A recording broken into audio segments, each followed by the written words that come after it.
Welcome back to Al's Kitchen, another week, another curry. If you don't know who I am, my name's Al, this is my kitchen, and I teach you to make restaurant standard qualities at home. So this week I'm going to be focusing on a garlic chili chicken. Now there's nothing better than eating garlic with chili. I mean, they are a marriage made in heaven. The lovely deep flavours of the garlic, the hot spice of the chili. A garlic chili chicken will satisfy all garlic lovers. As you can see, I'm wearing my red top, the Liverpool top, and to celebrate our first league win in 30 years, I'm going to be celebrating with a drink, a ruby red ale. Can't remember where I bought this, but I'm going to down it anyway. Cheers everyone. So yeah, if you didn't know I'm a red, you do now. There we go, look at that. Oh, that's smashing. Hold on, the curry's going to wait.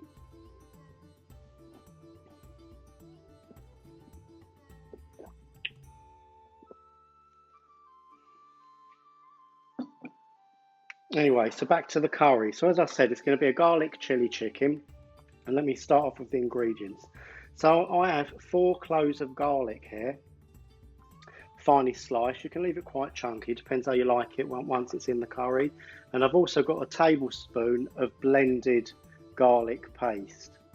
Now the reason I'm using garlic paste and fresh garlic sliced is because it's a garlic chili chicken and we really want to accentuate the gravy with all the flavours of garlic. So obviously the blended's going to meld in with the gravy, plus you can have little tiny morsels of garlic that's been cooked running through the gravy. Here I have 3 green chillies. These have been sliced. You can strip them, slice them diagonal, horizontal, how you like. And I don't know if you saw my previous video, but this is Al's special mixed powder. Now mixed powder is basically a restaurant's curry powder. It's one of the secrets, along with the base gravy, to achieving that takeaway taste. Now you can catch the video that I produced a couple of weeks ago. I'll put the link in the description box below, and this is essential to get that takeaway taste. If you don't have this, or you can't be bothered to make this, you can use a tablespoon of Malden Madras curry powder. But if you make this, it's 1 tablespoon, and that is here. Also, I'm going to be putting in 1 teaspoon of chili powder. Again, the chili powder can be mild, it can be medium, it can be hot. It's your choice. Remember, there are green chilies going in it anyway, so it's going to be pretty hot to start with. So if you wanted to use a mild chili powder, not to raise the heat anymore, go with that. Here I have a 1/4 teaspoon of black pepper, and here we have 2 cardamom pods. Here I have 1 tablespoon of tomato puree. Mix this with water just so that it pours into the curry once the pan's fired up. Here we have 2 slices of fresh tomato. This is going to go in the curry at the end. And here I have 1/2 teaspoon of Kasuri methi. This is more of a herb, it's dried, and we're going to powder that in with our fingers. Here I have 1/2 teaspoon of salt and a teaspoon of sugar. Now again, in a previous video, actually it was last week, I made chicken tikka in the tandoor and on the grill. I've still got some of that chicken left, so I'm going to use it. And here I have 6 pieces of chicken tikka.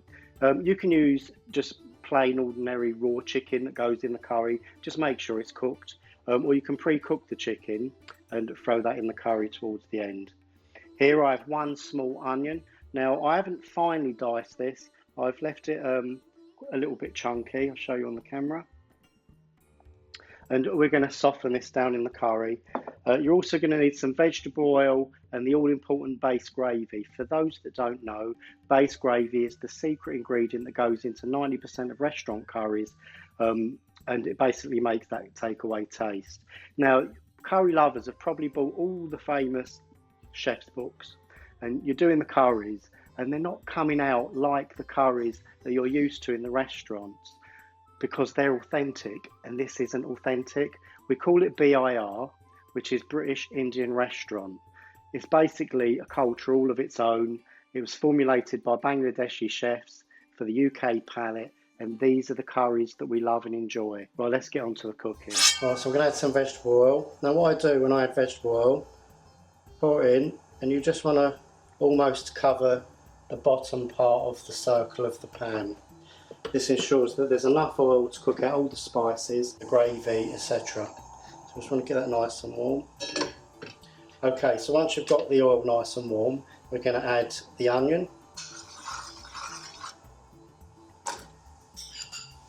the whole garlic pieces, and the chilli.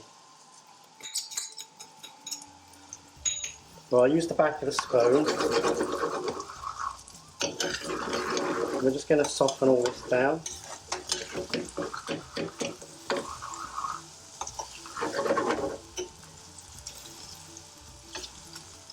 So I've done a garlic chilli chicken before. This is a new improved recipe, and sometimes things just need updating.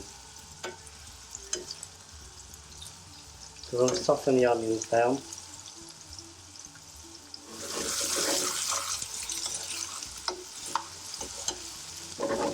I was mentioned on Radio 5 Live this week by John Robbins and Ellis, and apparently I had panache with my ladle. I'll bear that in mind, John.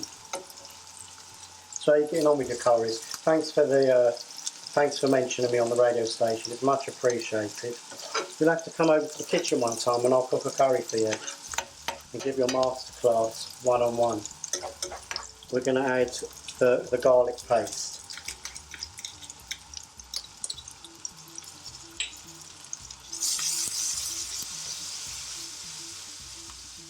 You know why we added what some of you might consider too much oil.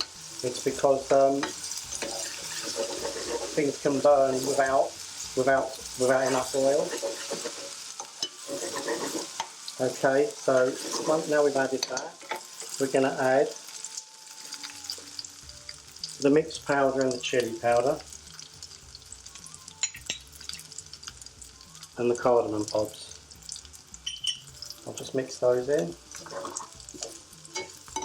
Now we don't want to burn our spices. Remember what I always say, once you've burnt the spices, it's game over. So I only leave them in for around 20-30 seconds, not too long. Fry them out, release all the lovely aromatics, and now I'm going to add the tomato paste.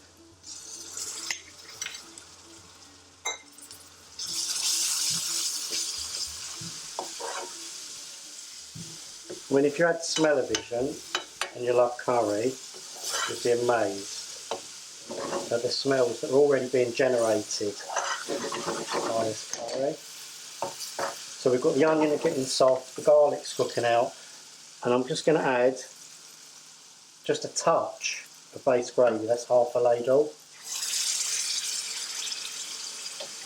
just to keep things ticking over nicely, yeah?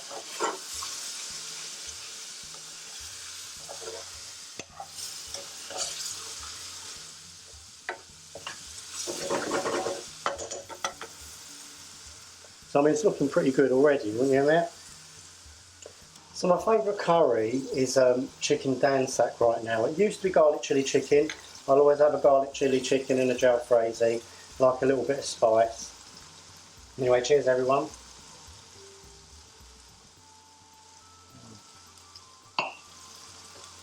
So now we've cooked that out a little bit, a full ladle of base gravy.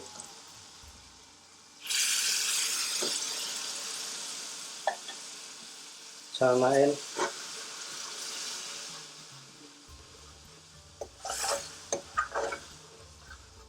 It's important to remember that you don't have to keep touching and prodding and poking, a little bit like what I'm doing right now, because we want to cook the onion gravy out so that we sweeten it. Right, now I'm going to put in the methi, and I'm just going to crumble this between my fingers. If you can't buy Kasuri methi, also known as fenugreek, don't worry about it. It's not the be all or end all. It's not a magic ingredient. It's not going to make the difference. It's just another ingredient. Great if you have it.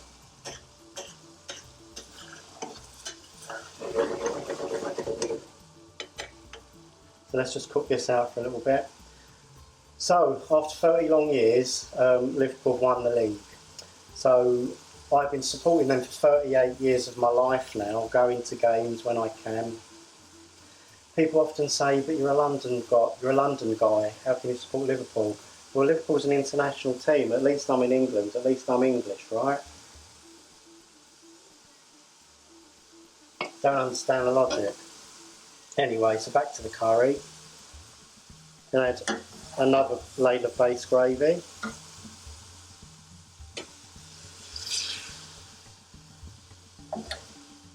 Turn that in. Right, so what have we got left here? We've got the sugar and the salt and the black pepper. So I'm going to add the black pepper now.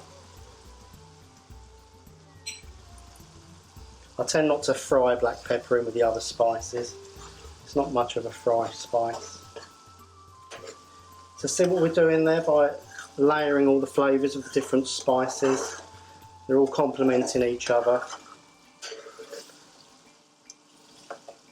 The base gravy and the mixed powder is the magic though. So if you haven't seen these recipes, I'll put the links in the description box below. And now I'm going to add my chicken. You can use whatever chicken you like, chicken tikka, raw chicken, but make sure it cooks out. And pre-cooked chicken. I mean, obviously chicken tikka tastes amazing. So you're literally adding flavours upon flavours upon flavours. So you can have that lovely smoky tandoor taste on the chicken tikka. Then a beautiful garlic chili chicken gravy. I mean, does it get better than this? Most of the work's in the prep. Can you see the gravy kind of becoming very sticky and caramelising around the edges? See, that's the sweetness. There's not a great deal of exposure to BIR, which is British Indian Restaurant. There's a few doing it online now. Of course, I'm the best. Subscribe. Right, so that's nearly done. So in goes the salt and the sugar. I'm going to throw in a handful of chopped coriander.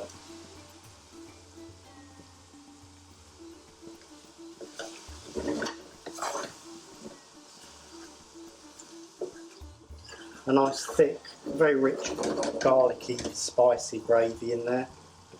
I think this is ready to plate up and serve. Look at this, and this is why you can't find this in lots of the popular recipe books that you can buy in the bookshops. Because the authentic chefs do not make curries this way. Right, so I'm just gonna garnish this with a little bit of coriander. And that's ready to eat. So I'm going to taste test this and eat this in front of you. I'm not going to bore you with me eating this. So I think you might all be wanting time lapse. Do you want time lapse? Let's do this.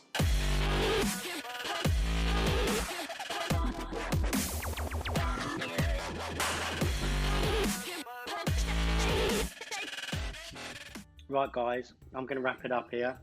I've eaten enough curry to know this is one hell of a garlic chili chicken. Don't forget to like and subscribe if you're really enjoying the content. I'm really enjoying the curries myself, so it gives me a good excuse to drink beer and eat curry. Football's back on telly now, so what a trio. Anyway, I'm Al, and I'm out of here. We won the league! We won the league! We've won it! It's done!